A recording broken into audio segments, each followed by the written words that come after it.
On behalf of the students and faculty at Franklin High School, I would like to say good evening and welcome to the Franklin City Public Schools State of the Schools Address. It is our honor and privilege to host this event. We appreciate you taking time out of your busy schedule to come here tonight. This demonstrates your interest in Franklin City Public Schools, and we value your support. If you need to use the restroom as you exit the auditorium, it's on your right across from the cafeteria.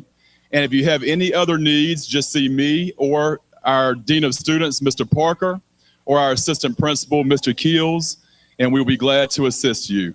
Again, welcome to FHS and thank you for coming. At this time, I would like to introduce to you Mr. Kelvin Edwards, the Director of Organizational Accountability and Performance Management.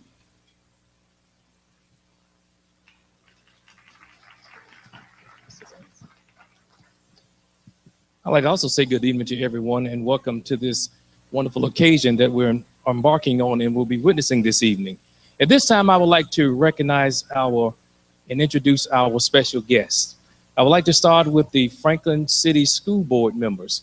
At this time, we would like to introduce to you our school board members here in Franklin City. Our chairperson, Mrs. Edna King. Ms. King. The Vice Chair, Mr. Will Council. Dr. Andrea Hall Leonard. Mrs. Walton. Mrs. Godwin. And Mrs. Jeanette Austin. I also like to recognize Franklin City. I would like to also recognize the City Council here in Franklin City. And at this time, would Franklin City Council please stand?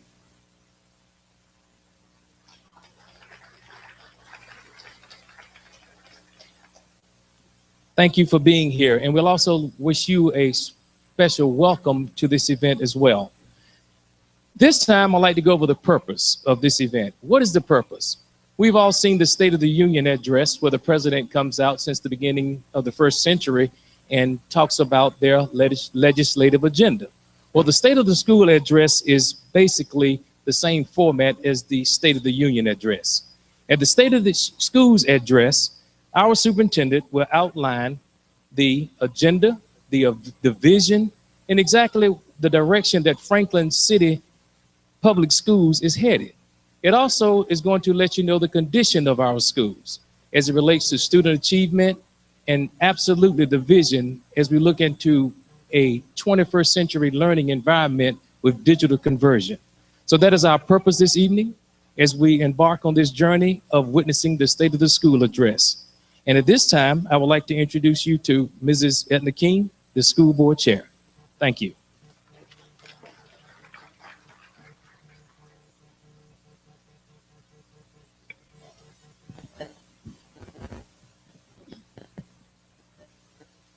Good evening.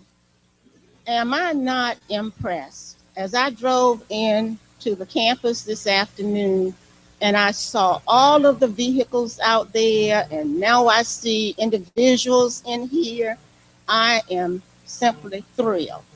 I will not say that I'm greeting you because as I look across the audience, I see faces of persons who have been engaged in our schools this year, persons who have provided just wonderful support. And we are sure that it has made a difference. On behalf of our students, and I say them first because that's what this is all about this evening, our wonderful staff and our school board members, I say to you that we're glad you've joined us this evening. This concept was developed, conceptualized by our superintendent. He is the most enthusiastic and industrious person in the entire system. And we hope this evening that you will enjoy his presentation. If there are questions, and I'm not going to be long because I want to afford an opportunity for him to answer questions. Don't leave at all this evening unknowledgeable when it comes to how we're engaged in serving our students. I do appreciate your presence and continue to support us in whatever way you possibly can. Thank you.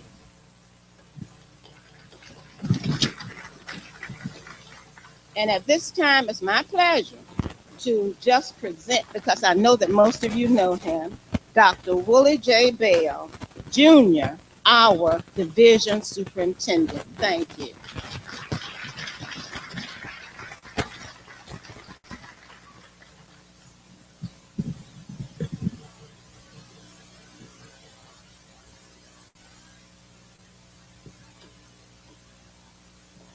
Good evening, everyone. First, I would like to take this opportunity to thank everyone for coming out tonight. It means so much to our school division, especially our children first, our staff, administrators, school board members, to have you in the building. As I started on this journey back in July, and my first conversation with the community started with just that.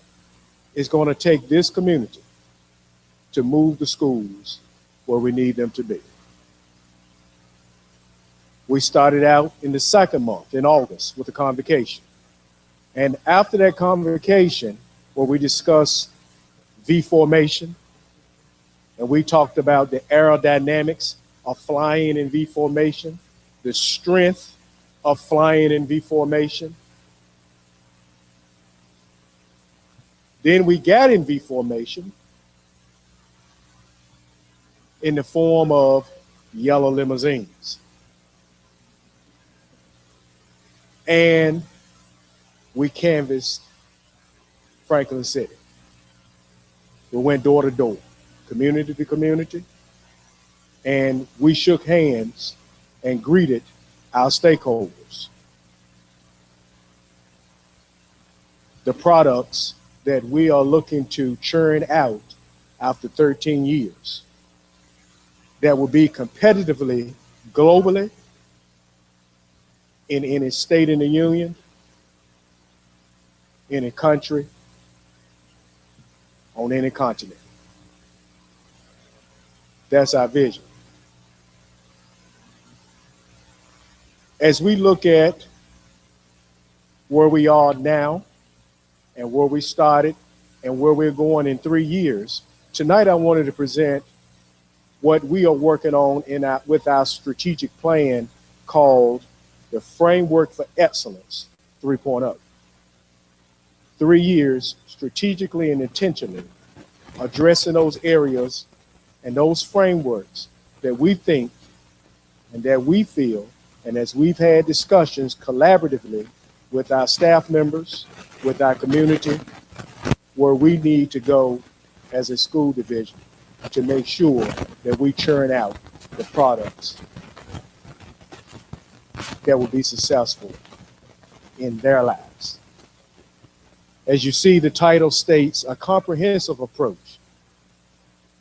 Comprehensive means community, all of us, to deliberate educational excellence. And through this deliberate approach, we will look at eliminating the achievement gap, not closing it, elimination of the achievement gap. That's our goal. Acknowledge. There we go. One of our primary focuses is to make sure that we stay in alignment with state paradigms, national paradigms, federal paradigms. And right now, it's 3 C's: college, career, and citizen ready. College, career, and citizen ready. Things have changed. From when I went to school, it was just that one word, college. As I transitioned to my junior and senior year, it became career. Now, we're having talks about citizen ready in a 21st century environment. Now, not only in an environment, but in a learning environment. And as we continue to discuss and go through this deliberate educational framework, you're going to see what I'm talking about on what we need and what we are embarking upon to present to our students every day to help them be prepared in a 21st century learning environment.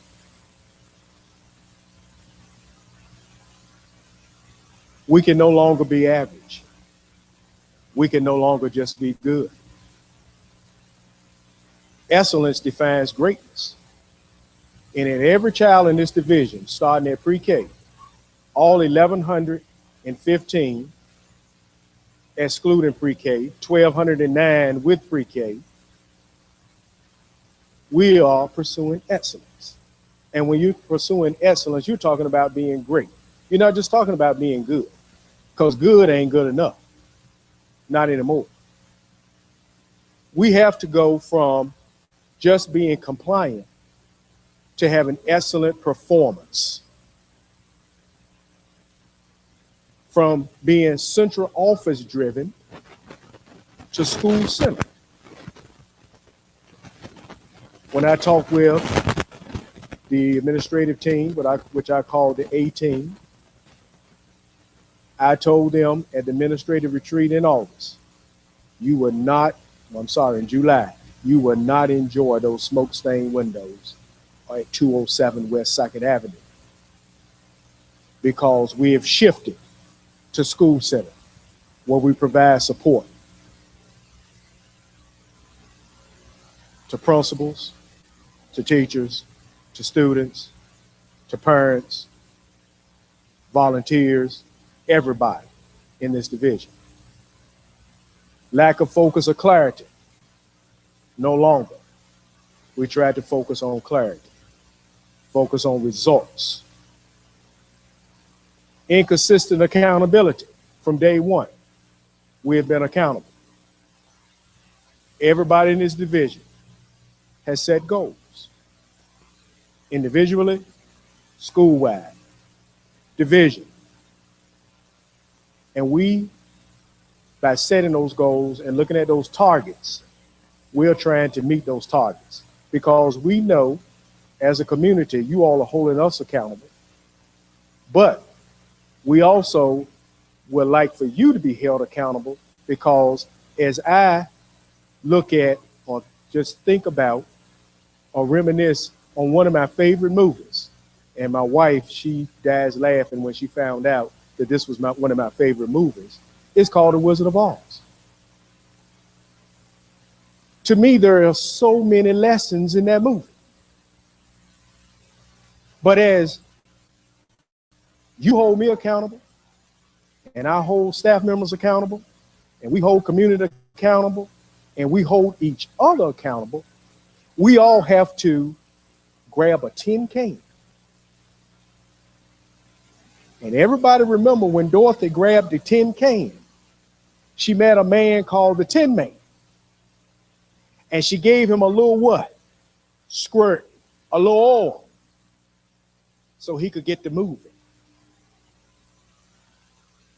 So, what all of us must do that are present here tonight, pass the word. Squirt somebody, 2 or 3, so we all can get to moving to making sure that our kids get everything they need. That's one of the lessons of The Wizard of Oz. Then I could go into all of that about Follow the Yellow Brick Road, but I won't go there tonight. Anecdotal decisions. Now, data-driven, informed decisions, collaborative decisions, everybody at the table having crucial conversations about success of children. We all working together. It's not just the superintendent's division. It's everybody's division. It's all of us, V formation. One gets tired, the other one steps in and keeps moving. Highly qualified to highly effective. We can find all the qualified people There's many of those out there, but we want the best. We want the ones that are going to be effective for our children. Inconsistent communications. That was an issue. But we've tried to recoup some of those inconsistencies, and now we want to be more effective and efficient. And we've done a lot of that, and we will continue to discuss that throughout the presentation. And not being reactive. As an administrator, I hate being reactive. I try to be proactive to see it before it comes. And then once we see it before it comes, then we can be strategic and intentional on how we handle the business. As the school board members discussed the goals, the division goals, and where we wanted this division to go, what they were actually doing was building a house. And under that roof, they said we need 4 rooms. 4 strong rooms linked together to help us deliver excellence. One step at a time, one day at a time, one student at a time. Those 4 rooms, interlinked. Number 1, student achievement, always at the forefront. Goal 2, efficiency of operations. Goal 3, positive climate and communication. And the last one, technology integration. Goal 4 is one that we definitely have to focus on in the 21st century, because no longer does a 21st century classroom supposed to look like what most of us in here took part in. Our decisions cannot be gauged on our past. Our decisions and how that classroom should be centered around those babies' future.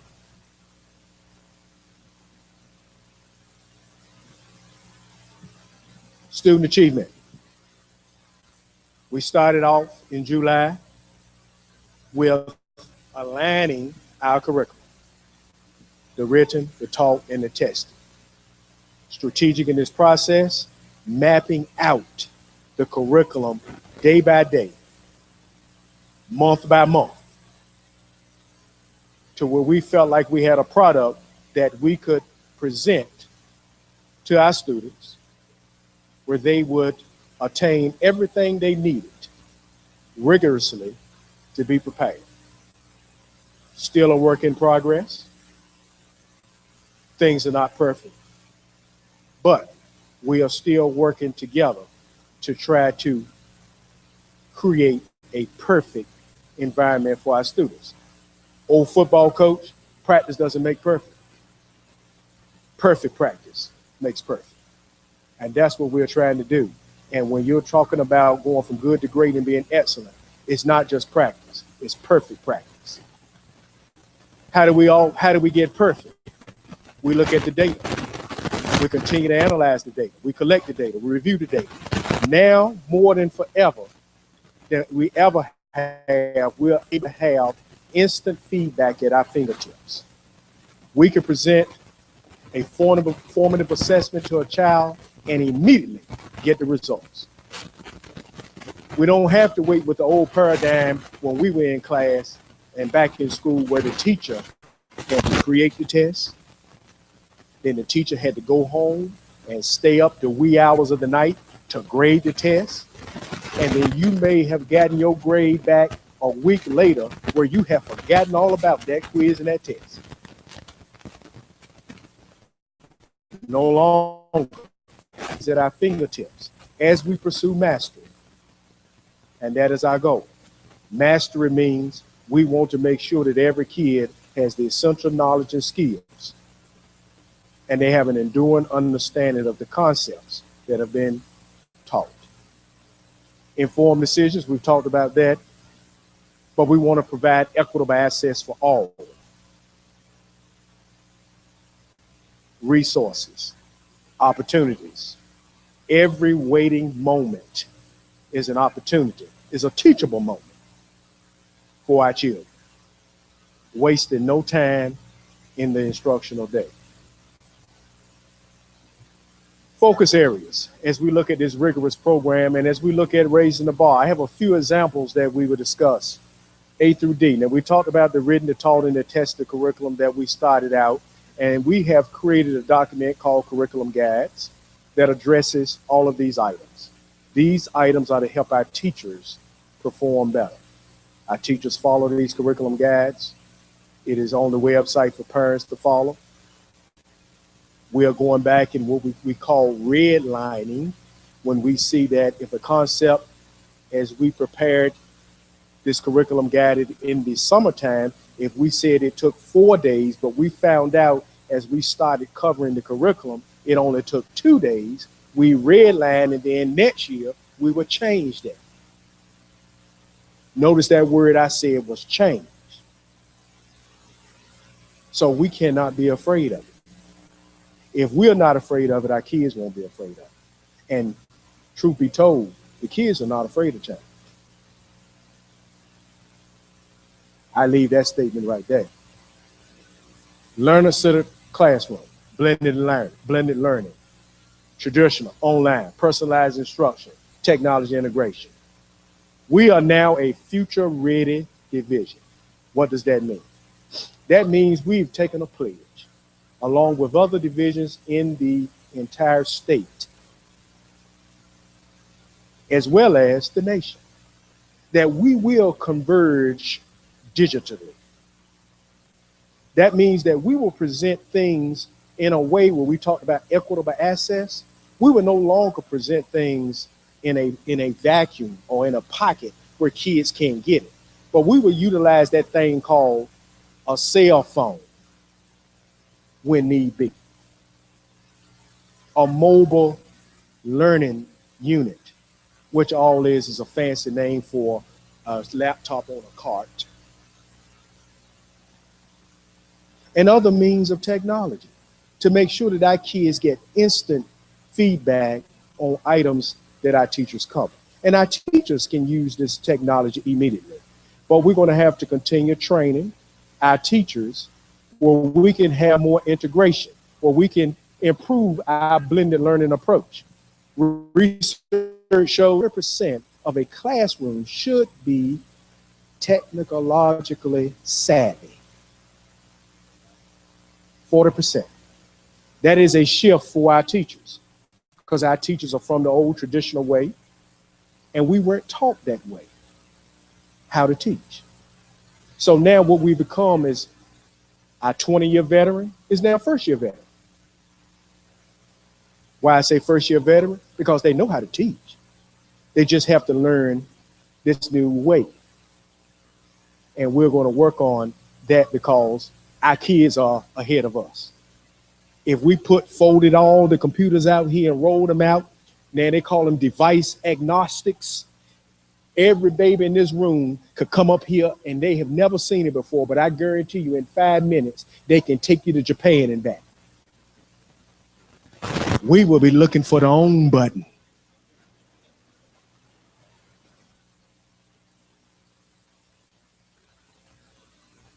Strengthen and expand meaningful family and community relationships. We are embarking upon a new initiative called Parent University. We have some young ladies who've been trained in a nurturing parenting program, which is the curriculum, as we look at creating parent resource centers, satellite centers all around the city. If you can recall, those who had my first discussion about our thrust plan, if they won't come to us, we will go to them. So we are looking at satellites where we can have parent resource centers where our parents and community members can walk into those satellite centers and get K-12 resources, consumables, where they can walk into that center and pick up parenting skills or things that are going to help them that are part of that curriculum. that's going to assist with nurturing their child and preparing their child as we work together in this. Also in those centers, in partnership with the community college, refurbished computers will be afforded to us, where we can actually place computers in these centers where our community members, our parents and other stakeholders and children can then access those computers if they can't make it to the library, or can't make it to the school, or can't stay after school. They can go into the center and they can do their work there.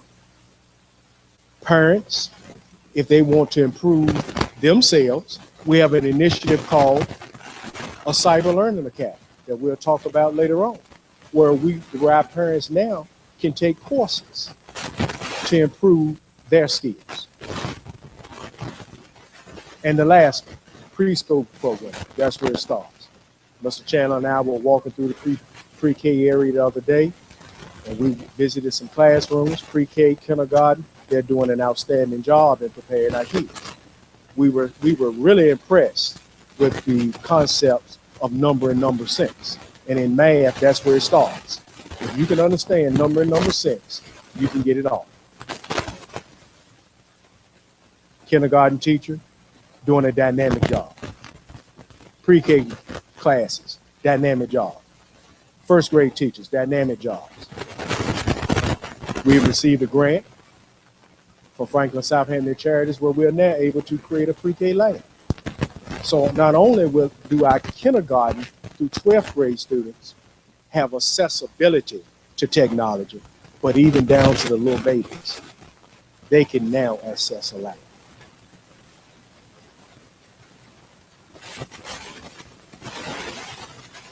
'21st century teaching and learning, what is it comprised of? Well, it's always been comprised of critical thinking skills, problem solving, writing across the curriculum, vocabulary development, all these things we have to improve upon. But the 4 C's in the framework of the 21st century environment, those are the things that started some 8-9 years ago. Critical thinking has always been there. We always wanted our kids to be problem solvers. But what was lacking and how this was developed in the business world, they talked about power skills that our kids needed when they graduate.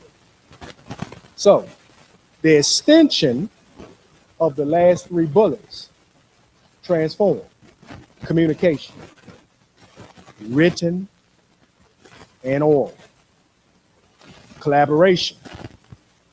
That means teamwork. That means the desk that we sat in, they are getting ready to become obsolete. It's now tables, chairs, couches. Let me say that again.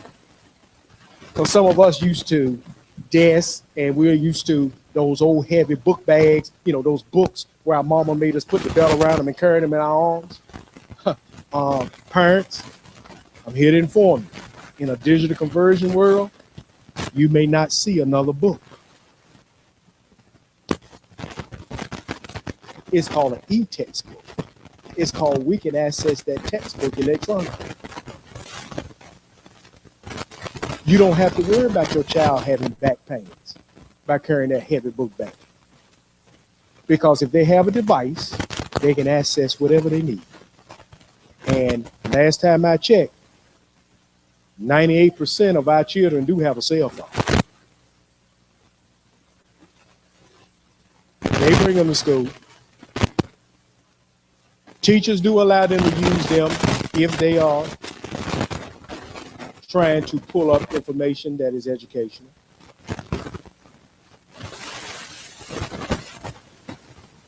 But we have to use all our devices, because in the work world, in the workforce, as we're preparing a career-ready citizen, they're going to have to be savvy. They're going to have to be able to collaborate, and they're going to have to be creative and innovative. So as we blend that classroom, and as we continue to hold steadfast to our instructional framework of flipping classrooms, That's where that creativity and innovation comes in. Flipping the classroom is when we send an assignment or we give you an introductory lesson to take home via a device, via a Voki, virtually, where we are covering the first introductory part of the lesson. We're getting what we call the anticipatory set out the way. We're, in layman's term, we are providing a hook at home. So when you come here back to the school, we now can pull you in the boat. That's all what flipped classroom is. Efficiency of operations, high quality products, services, and support. Starting from myself on down, trickling down through central office, on down to the principals, down to the teachers, down to the students, to parents. We want to always create and have high quality services and support for our product and our customers are our students. Performance management, organizational accountability. As I stated, day one, we all set goals. We all set targets. We're looking and we will try to meet those goals and those targets. As we have started on this journey, we're always looking to increase our effectiveness because we want to continue to be excellent in what we do. Efficiency of operations, just to name a few things that we put into place this year. We put in a strong recruitment and retention plan. We've been working on it since August. The board just passed it because we wanted to make sure it was right when we finished the product. So we could address mentoring and coaching for our teachers and our existing teachers, our new teachers and existing, because we want to retain our best, our brightest, everybody that's here. We want to keep them here. Just like I want the board to keep me here for 13, I want to keep every teacher here for 20 and 30 years. You ought to catch that. Okay. All right. Facilities plan. We're working on a facilities plan. I envision Franklin City Public Schools having a world-class complex with 3 brand new buildings, our central services, connected to the Y. We got some of everything state of the art where everybody in the country comes to Franklin to see how it gets done. Can it be done? Yes, it can be done with all of us pulling together. Assessment mapping. Every day when we create formative assessments, summative assessments, any type of assessment where we can have to improve our efforts of our students, we go back and we map the success of that formative assessment. We critique it. We want to make sure that it's aligned where it needs to be with the blueprints of the state. Assessment mapping, that's every day. Asset mapping, that's every day. As we look to continue to expand our outreach, involving parents, involving community, through the Cyber Learning Academy, I spoke on that already, but we also have 2 more initiatives that we were able to attain through the help of the school board passing the first resolution and city council passing the second, called QZAF funds. And through those QZAF funds, we're able now to renovate our greenhouse, where we can create a learning garden. We can expand upon our ecology program. And in that learning garden, we may be able to grow poinsettias, Christmas time, anything else, cabbages, things that will help our community, feed the needy. Then also aquaculture. Through the aquaponics program, we are able to grow tilapia. Not only for consumption, but teaching a curriculum that is so vital for our kids. And that is a lifelong skill. In partnership with Virginia State University, Virginia Tech, we can make that happen. Characteristics of a high-performing organization. We have some bullets here that talk about organization-wide agility that helps us perform at a high performance. But I take your attention to the last bullet. In order to continue to be high performing and meet everything that we're talking about, we have to continue to be willing to change and change and change to achieve that vision, because it's not our future. Our past is not our future. We cannot live in our past. So we have to think for the children's future, the way it should look for them. Third room, positive climate and communication. Improving internally and external communications, two-way communications, everything across the board. We started out improving this, working on this, and we are still working on it. But some things that we've done, we've televised board meetings, so everybody can be informed and everybody can know what's going on, so we can be transparent to those decisions. Social media, we're now using that not only division-wide, but school-wide.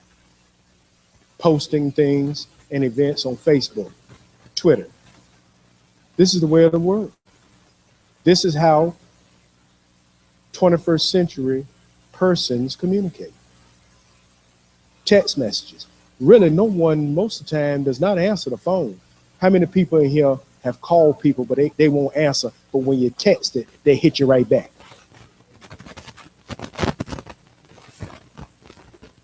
There you go. So we had to change too, because we can send out that reverse 911 over the phone, and guess what? The kids intercept that, because they don't want, because that could be the call that can't get them the G.I. Joe with the Kung Fu grip, because they go get some information that they don't want you to hear. So guess what? But if we post it on Facebook, or we tweet it, or we get a lot of hits. The first day we converged, Mr. Edwards, we had how many hits that first day? Just kept hits, because that's the way of the world. And then continued outreach, where our principals have done an outstanding job with parents as partners, PTA, PACE. And not only looking at just having it in their buildings, but going out to various sites to meet the public, to get their message out. We are in the process of not only holding our board meetings at City Hall, but Thursday night we'll be at SB Morton.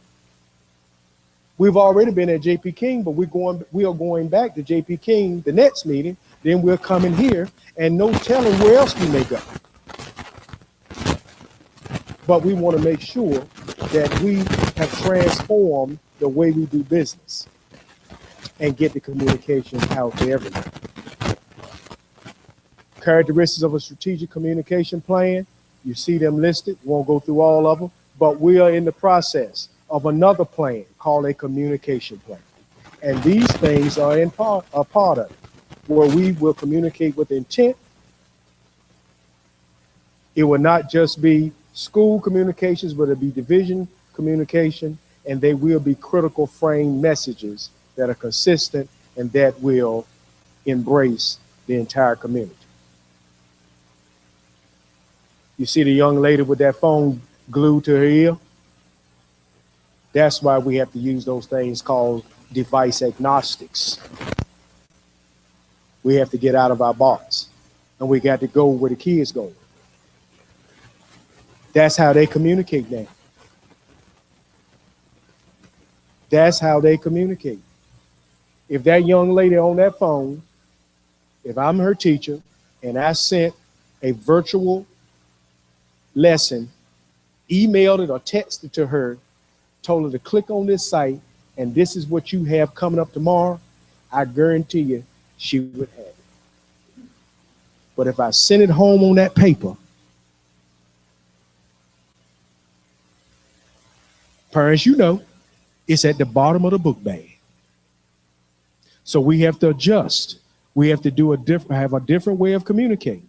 Now, we communicate reverse 9-1, so some people still like the phone call, so we still make sure we have that.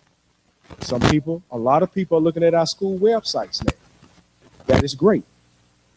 Parent principals and your key communicators have done an outstanding job to make sure that those websites are up to par. And we still have work to do with those websites.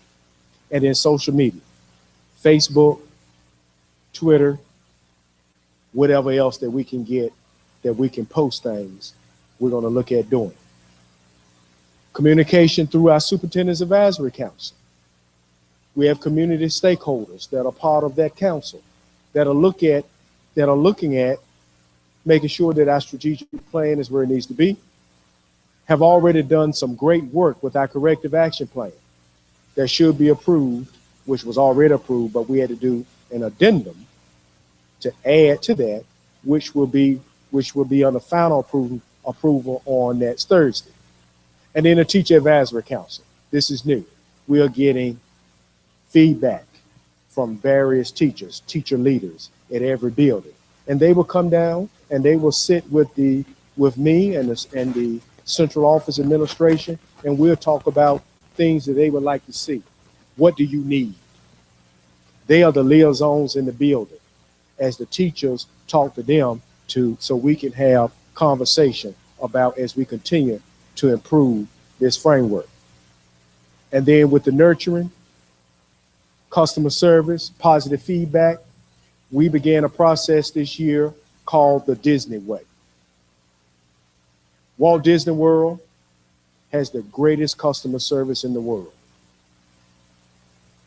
They have perfected it. We've started training with our central services staff and our administrative assistants, which will trickle down to our buildings. And you saw our beautiful students today doing the Disney thing by handing out flyers, greeting, seating. This is all a part of customer service, the Disney way. And then those parent nights. High impact, informing our public. Last room in the house, which we're going to have to do a lot of work, a lot of professional development to improve this area.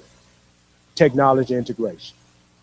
Taking those tools that are before us and making sure that we amplify the usage for our students. I use amplify for a purpose because next year, all of our core areas will have amplified capabilities. That means the teacher will have microphone, lapel pen, video cameras, everything in the classroom, because what research has shown that a lot of times kids are unruly, or you have maybe a classroom management issue because they can't hear. But by amplifying the sound in that room, you get the attention of everybody. Everybody in here sat up when I moved this microphone to my mouth. All of our core classrooms will be amplified. Why?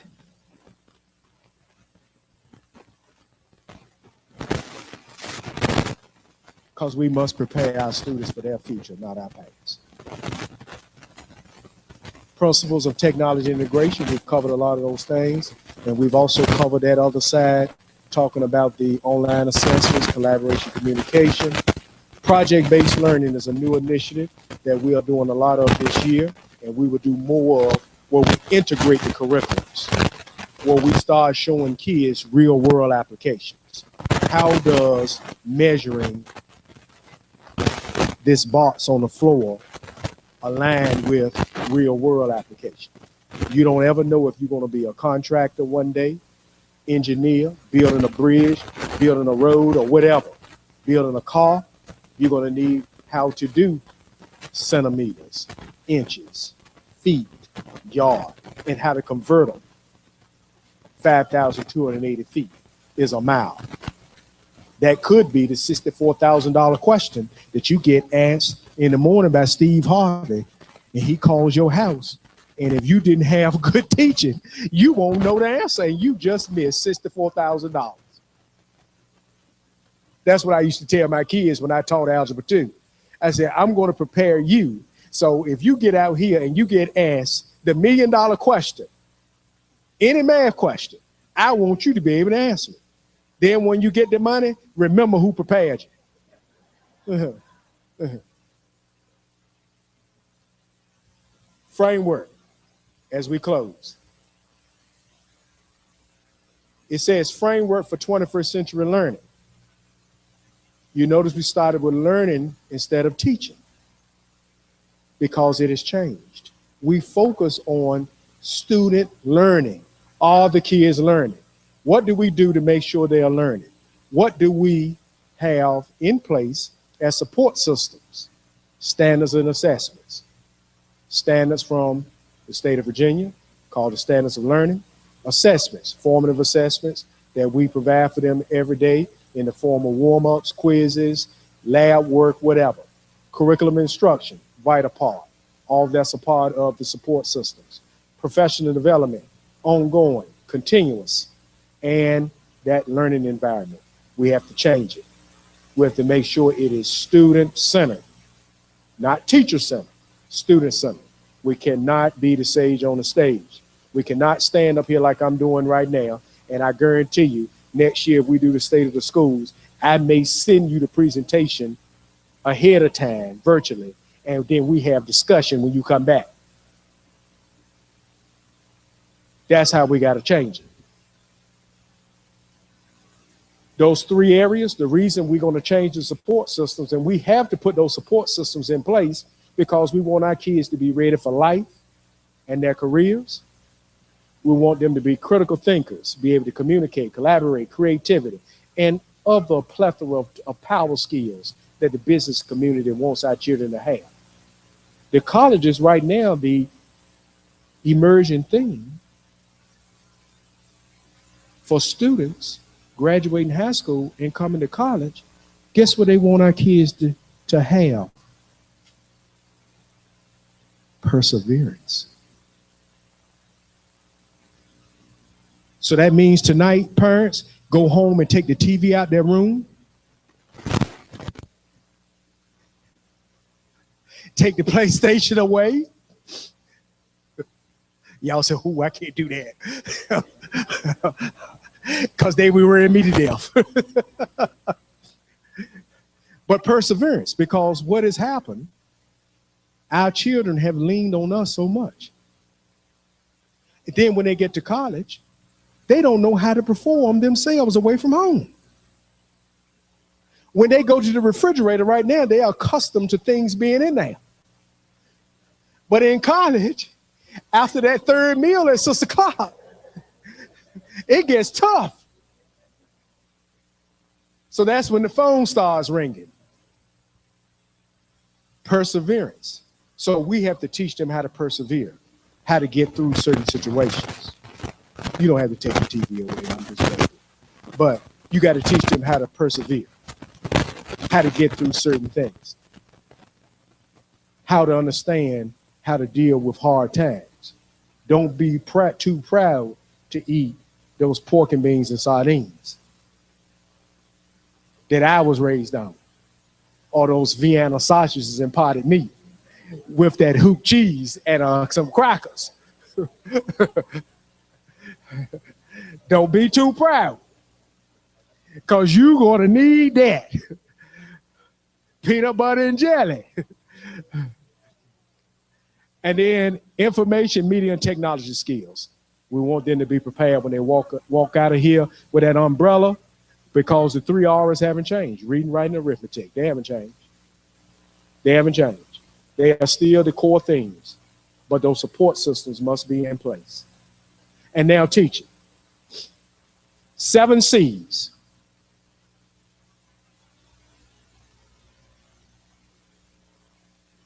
They don't hear a thing coming out of your mouth unless they know you care.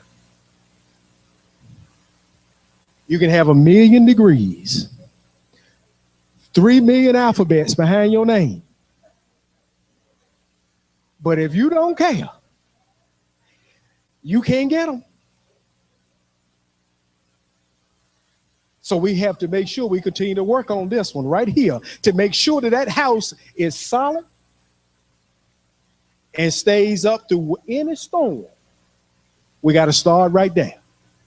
Then we branch out here to challenging work, conferring and listening to our students because they can give us some great feedback, captivate them, then go over here, control the environment, but create an environment where there is collaboration and peer support because that's what they're going to need once they leave our doors. Consolidating the curriculum, learning experiences where we can reciprocate. Now, I want you to teach this lesson because that way you know they have it. And then clarifying 7 C's. That's where we will start working on. And a lot of these we started on right here because we understood that this caring piece is not only for our students, but I could have added our teachers here and administrators. Because if I don't care about the success of Travis Phelps, then guess what? We're not going to succeed. If I don't care about the success of Jason Chandler or Lisa Francis, it's not going to work. If I don't care about the success of the students on Crescent Drive, Bank Street, Hunterdale Road, Pretlow, it's not going to make a difference. Because as superintendent of schools, I got to care for everybody. And we have to care for everybody. Everybody equitable with the same opportunities for success. And as we pull out our tin can, we have to exhibit some of these attributes. When you see a child, pull out your tin can and say, I care. I care about you being successful. Pull out your tin can and give a little squirt and say, I understand that you got some challenging work that your teachers have given you, but I tell you what, let's get together and let's confer on how we can get these things done. For those people not here tonight, take your tin can and squirt them and tell them it's work to be done. Willie Bell has said, as a community, we got to care because we got some children that are dependent on us. Right there. Relationships. Big 3 in our division right now. Number 1, timely and meaningful feedback. Number 2, mastery of learning. But the biggest 3, teacher-student relationships. This is the framework of excellence 3.0. This is what the Superintendent's Advisory Council is working diligently to produce for you all, to represent the city of Franklin. Notice I didn't say the school system. I said the city of Franklin. Let's go back and be the pride of the South Side, the pride of the Tidewater area. Let's show everybody in this state, in this country, that there is a world-class division down there called Franklin. And those folk down there are getting it done because they came together. They got on a bus and wanted everybody to get on board Flying V formation because they wanted to be deliberate in their approach to eliminating the achievement gap. Thank you so much for coming tonight. It means so much to my staff, to the teachers, to the children, for your continued support. We know this will not be the last time that we see you because we have given everybody a tin can and you're going to make sure that you keep it full of oil. If there's anything that we can do, our doors stay open. Doors are never closed. You may not find us in the smoke stained windows, but you will find us in a building. We thank you.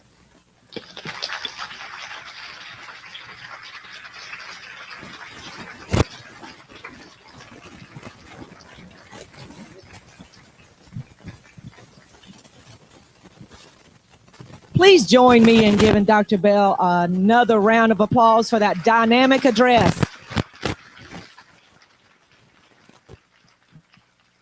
We are so happy that each of you came tonight. We continuously strive to increase our community outreach and to involve our whole entire community because we know that that's key. And it is so wonderful to stand here and look out and see not just our school staff and our administrators, but to see our parents and our grandparents and our school board and city council members and our chamber members and our business partners and our volunteers and our committed citizens. It is just great to see all of us here sitting tonight in one place with one common goal, and that is to support Franklin City Public Schools. And that's what we're all about. That's what it's going to take in order for us to eliminate the achievement gaps and to reach our division goals. I want to say a big thank you to our school board and to our city council members for your undying support. I also want to say a big thank you to those fine students that we had here tonight from each of our schools who served as our greeters and, as Dr. Bell calls them, our Disney team. I want to call their names, and if they're in the auditorium, please stand, but I certainly wanted to recognize them. From SP Morton, we had Justice James Turner from 4th grade. Jabari Kindred from 4th grade. Caitlin Lawson from 5th grade. Jayla Green from 5th grade. And Joshua Turner from 5th grade. From J.P. King tonight, from 8th grade, we had Reuben Leonard, Connor McCoy, and Jalen Granger. From 7th grade, we had Mariah Leonard. From 6th grade, we had Kayla Feltz and Alexis Georgie. And last but not least, we had some members of the Franklin High School SGA, that's Student Government Association, Mr. Shamar Ballard, Miss Virginia Good, Shadija Hunt, Rosemary Adisi, Sarah Lyons, and Isaac Shelley. I want to thank those SGA sponsors too, Miss Shakita Seaborn and Miss Kelly Conaway. Thank you to Mr. Feltz and the Franklin High School staff for hosting our event tonight and for your hard work. But most of all, I want to say thank you to each of you for being here tonight. As I said earlier, it is, and as Dr. Bell reiterated, it's going to take all of us working together. And your presence here tonight demonstrates your commitment and your support to being on our team. And that's what it's going to take is Team FCPS as we move forward to reach our division goals. Again, thank you all for coming tonight. I hope you have a safe trip home and a good evening.